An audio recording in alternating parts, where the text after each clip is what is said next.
பாராட்டுகள் அனைத்தும் பிரபஞ்சத்துக்கே. உணவுகள் மென்மையானால் உடல்கள் வலிமையாகும். சிஎம்பி டிஎன்ஏல ட்ரிகர் ஆனால் இன்றைக்கி என்ன நடக்கும் அப்படின்ற விஷயத்தை பற்றி பார்க்கலாம். பொதுவாக பார்த்திங்கனாக்கா இந்த சிஎம்பி அப்படின்ற ஒரு வைரஸ்ன்னு மக்களுக்கு இன்னும் சரியான அளவு விழிப்புணர்வுகள் இல்லை. இந்த விழிப்புணர்வை யார் உற்பத்தி பண்ணணும் அப்படின்னு பார்த்தீங்கன்னாக்கா, இன்றைக்கி மாடர்ன் மெடிசனில் கொடி கட்டி பார்க்கக்கூடிய அனைத்து மருத்துவர்களும் சிஎம்பின்னு ஒரு வைரஸ் இருக்குது, அதை பற்றிய விழிப்புணர்வு கொடுக்கணும். ஆனால் இன்றைக்கி அதை பற்றி கொடுக்கறதுக்கெலாம் யாருக்கும் விருப்பம் இல்லை. சரி, இந்த சிஎம்பி டிஎன்ஏல ட்ரிகர் ஆனால் என்ன நடக்கும் அப்படின்னாக்கா, இந்த கிரிப்டோமெகலா வைரஸ் டிஎன்ஏல ட்ரிகர் ஆகும்போது ஒரு எச்ஐவி பாதிக்கப்பட்ட ஒருவர் என்ன மாதிரியான நிலைகள்லாம் தள்ளப்படுவாங்களோ அந்த மாதிரியான நிலைகளில் என்ன பண்ணுவாங்க, தள்ளப்படுவார்கள். பொதுவாக சொல்லணுனாக்கா ஸ்பைனல் கார்டு சம்பந்தமான பிரச்சனை, இரத்த குறைபாடு சம்பந்தமான பிரச்சனை, உடல் மெலிந்து போயிடுவாங்க, உடலில் வலி வேதனையெல்லாம் வந்துக்கிட்டே இருக்கும். இது ஆரம்ப கட்டத்தில் பார்த்தீங்கன்னாக்கா அது அவங்களுக்கு தெரியாது. சிஎம்பி கொஞ்சம் கொஞ்சமாக முற்றிய நிலையில் இருக்கவங்களுக்கு மட்டும்தான் அந்த பாதிப்பு தெரியும். எக்ஸாம்பிள் போனீங்கன்னாக்கா வாய்ப்பகுதியில் சிறுநீர் சம்மந்தமான அந்த உறுப்புகள் இருக்கக்கூடிய பகுதியெலாம் வந்து கடுமையான மோசமான புண்களும் புற்றுநோய்களும், சில பேர்களுக்கு ஹெச்ஐவி போன்ற பால்வினை நோய்களும், ஹெச்ஐவி விட எக்ஸ் என்ற நிலையில் தள்ளப்படுவாங்க. இவங்கெல்லாம் எதனுடைய பாதிப்புன்னு பார்த்தீங்கன்னாக்கா சிஎம்பியோட பாதிப்பு. நமக்கு முற்றிய நிலையில் வரக்கூடிய நோய்களை பற்றிய விஷயந்தான் நமக்கு தெரியும். அதற்கு முன்னிலையில் இருக்கக்கூடிய விஷயங்களை வந்து இன்றைக்கி யாரும் தெரியப்படுத்துறதில்லை. சரி, இந்த சிஎம்பி அப்படின்ற ஒரு விஷயத்த அறிகுறி என்னென்ன இருக்கும் அப்படின்னு பார்த்தீங்கன்னாக்கா, பொதுவாக ஹெச்எஸ்வியில் பாதிக்கப்பட்டவங்க, மற்ற இதர பாலியல் தொற்றில் பாதிக்கப்பட்டவங்க, இவங்க எல்லாருக்குமே பார்த்தீங்கன்னாக்கா அந்த டெஸ்ட்டில் பார்த்தீங்கன்னாக்கா நீங்கள் டார்ச் பேனல் எடுக்கிறது ரொம்ப சிறப்பு.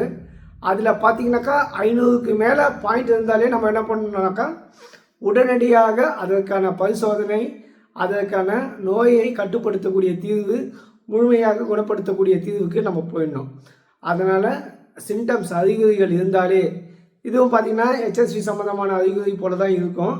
அந்த அறிகுறிகள் இருந்தாலே உடனே என்னை தொடர்பு கொண்டீங்கன்னாக்கா சிஎம்பி முற்றிய நிலை சென்று டிஎன்ஏல ட்ரிகர் ஆகாத போல் நம்ம அதை பார்த்துக்கலாம். அது மட்டும் இல்லாமல் சிஎம்பி பார்த்திங்கனாக்கா ஹெச்எஸ்வி போலவே உணவு மூலியமாகவும் உடைகள் மூலியமாகவும் நம்மிடமிருந்து மற்றவர்களுக்கு பரவக்கூடிய வாய்ப்புகள் அதிகம். அதனால் அந்த சிஎம்பி பாதிக்கப்பட்டவங்க வந்து தன்னுடைய உடலை டிஎன்ஏல ட்ரிகர் ஆகாத மாதிரி நீங்கள் பார்த்துக்கொள்வது நல்லது. சரி, இதுக்கு ஆங்கிலத்தில் மருந்தே இல்லையா? இருக்குது. ஒரு வேக்சினேஷன் இன்ஜெக்ஷன் போடுவாங்க. மாதத்துக்கு ஒரு ஊசி போடணும், வாழ்நாள் முழுக்க போடணும். ஒரு ஊசியோட விலை 50,000 ரூபாய். அந்த சிஎம்பிக்கு டிஎன்ஏல ட்ரிகர் ஆகாத ஊசி போடுறதுக்கு அந்த அளவுக்கு சார்ஜ் பண்ணுறாங்க. அது மட்டும் இல்லாமல் அந்த ஊசியோட வேலிடிட்டி 1 மாதம்தான். அந்த ஊசி போடும்போது நம்ம உடம்புல இருக்கக்கூடிய நோய் எதிர்ப்பு சக்தி கொஞ்சம் கொஞ்சமாக கம்மியாகிடும். ஏன்னா நம்ம உடலில் இருக்கக்கூடிய அந்த நோய் எதிர்ப்பு தடுப்பாற்றலை வைத்து தான் அந்த சிஎம்பிக்கு போடக்கூடிய ஊசிகள் வேலை செய்யுது. முதல்ல நம்ம என்ன பண்ணணும்னாக்கா சிஎம்பி டிஎன்ஏல ட்ரிகர் ஆகாததுக்கான அனைத்து வேலைகளும் நம்ம பார்த்துக்கணும். இன்றைக்கி உலக அளவில் பார்த்திங்கன்னா எய்ட்ஸ் கொடிய நோய், அது ஒரு உயிர்கொல்லி நோய், அப்படி இப்படின்னு சொல்லிட்டு நிறைய பூதாகரமான ஒரு வதந்திகளை உற்பத்தி பண்ணுறது. ஏன்னா அது டிஎன்ஏல போய் ரியாக்ட் பண்ணுறதுனால தான். இது அதை விட மிகவும் மோசமான நிலையில் தள்ளப்பட்டிருக்குது. தள்ளப்பட்டவர்கள் நிறைய பேர் நம்மக்கிட்ட வந்து அந்த கண்ணீரும் கதவும் பார்த்து நம்ம அதை பற்றி நிறைய ரிசர்ச்சுகள் பண்ணதுனால தான் இந்த விஷயத்தை வந்து ஒரு தொகுப்பு ஒரு பதிவாக போட்டுடலாம் அப்படின்றத பற்றி நம்ம இங்கே போட்டிருப்போம். சிஎம்பி டிஎன்ஏல ட்ரிகர் ஆனால் என்னென்னலாம் நடக்கும் என்பதை வந்து நீங்கள் தாராளமாக கூகுளில் செக் பண்ணி பாருங்கள். அவ்வளவு மோசமானது சிஎம்பி டிஎன்ஏல ட்ரிகர் ஆகிறது. அதனால் வருமுன் பாதுகாப்பது ரொம்ப ரொம்ப நல்லது. சாதாரண வேக்சினேஷன் போட்டுக்கலாம், க்ரீம் போட்டுக்கலாம், அந்த உறுப்பு பகுதியில் வரக்கூடிய கொப்பளத்துக்கு அறிகுறி இந்த மாதிரி தவறுகள்லாம் பண்ணாதீங்க. வேகமாக ஸ்ப்ரெட் ஆகிட்டு இருக்குது. 300 பாயிண்ட்டுக்கு மேலே போனாலே என்ன ஆகுது, டிஎன்ஏல ட்ரிகர் ஆகிறதுக்கான வாய்ப்புகள் அதிகமாக இருக்குது. அதனால் பாதிப்புகள் வரத்துக்கு முன்னாடியே நம்ம தடுக்கணும். வந்துச்சுன்னா அது சீக்கிரமாக குணப்படுத்துறதுக்கான வேலைகளை பண்ணணும். ஹெச்எஸ்வி, சிஎம்வி, ரூபோல்லோ, டொக்ஸோபிளாஸ்மா, டிபிஹெச்ஏ, ஹெச்ஐவி இந்த மாதிரி எண்ணற்ற பால்வினை நோய்களை உங்களுடைய உடம்பில் இருக்கக்கூடிய WBC குணப்படுத்தும் அப்படின்ற ஒரு விஷயத்த முழுசாக நம்புங்க.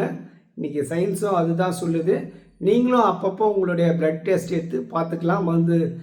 எப்படி வேலை பண்ணுது, என்ன பண்ணுது அப்படின்ற ஒரு சுச்சுவேஷன் உங்களுக்கு வரும்போது உலகம் முழுக்க இருக்கக்கூடிய அனைத்து நண்பர்களும் நிச்சயமாக அந்த டெஸ்ட் எடுத்து பாருங்கள். டெஸ்ட் எடுக்க தெரியல அப்படின்னாக்கா, உங்களுடைய ரிப்போர்ட்டு எனக்கு வேணும் அப்படின்னாக்கா, நீங்கள் எனக்கு CMV அப்படின்னு சொல்லிவிட்டு வாட்ஸ்அப் பண்ணுங்கள். என்னால் முடிந்த உதவிகளை உங்களுக்கு செய்கிறேன்.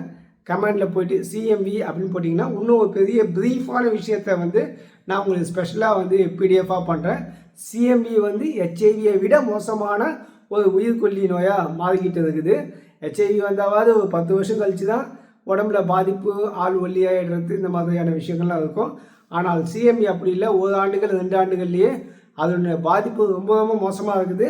நீங்கள் அனைத்து விதமான மெட்பீடியா, மெடிக்கல் சம்மந்தமான வலைதளங்களில் அதை பற்றி நீங்கள் தேடி விரிவாக பார்த்துட்டிங்கன்னா பயப்படாதீங்க. முடிஞ்ச அளவுக்கு ரிப்போர்ட் ஷேர் பண்ணுங்கள். உங்களை முழுசாக குணப்படுத்தக்கூடிய வேலை உங்களுடைய உடலில் இருக்கக்கூடிய உங்களுடைய ரத்தம் உங்களை முழுசாக குணப்படுத்தும். அதுக்கான தீர்வு நான் தரேன். யாருக்கெல்லாம் CMV பற்றி ஒரு ஃபுல் ப்ரீஃப் வேணும் அப்படின்னாக்கா கமெண்டில் CMVன்னு டைப் பண்ணி அனுப்பிவிடுங்க. அதுக்கான விஷயத்தை நான் உங்களுக்கு ஸ்பெஷலாக ஷேர் பண்ணி விட்றேன். நன்றி, வணக்கம்.